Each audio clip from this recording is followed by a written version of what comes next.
मोहतरम नाज़रीन, update for vision में आपका इस्तकबाल है। आज मर्दों के लिए अंगूठी के ताल्लुक से कुछ ज़रूरी बातें लेकर हम हाजिर हैं। तो आइए वीडियो शुरू करते हैं।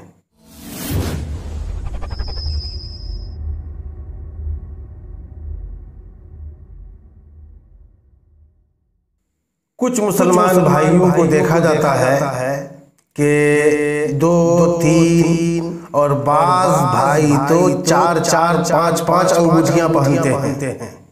इस्लामी नुक्ते नजर से चांदी की एक अंगूठी एक नग की 4.5 माशा से कम वजन की मर्द को पहनना जायज है, और एक से ज्यादा अंगूठियां या एक ही अंगूठी जिसमें कई नग लगी हो या पूरे 4.5 माशा वजन की या उससे जायद चांदी की अंगूठी पहनना नाजायज है।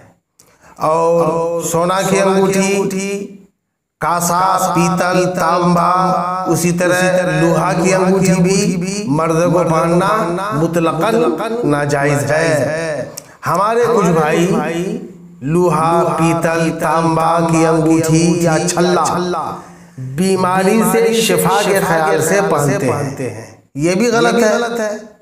इलाज के तौर पर भी नाजायज अंगूठियां, नाजायज छल्ले और जेवरात वगैरह पहनना जायज नहीं है। और औरतें चांदी की अंगूठी, सोने की अंगूठी भी और जेवरात भी पहन सकती हैं, मगर चांदी और सोना के अलावा और दूसरी धात मसलन लोहा, तांबा, पीतल की अंगूठी और जेवरात औरतों के लिए भी पहनना नाजायज है। इसलिए इस बात का ख्याल रहे कि मर्द सिर्फ एक अंगूठी जिसका वजन 4.5 माशा से कम हो और एक नग वाली यही पहनना जायज है, उसके अलावा जायज नहीं है। अल्लाह तबारक व तआला हम सबको शरीयत पर अमल करने की तौफीक अता फरमाए।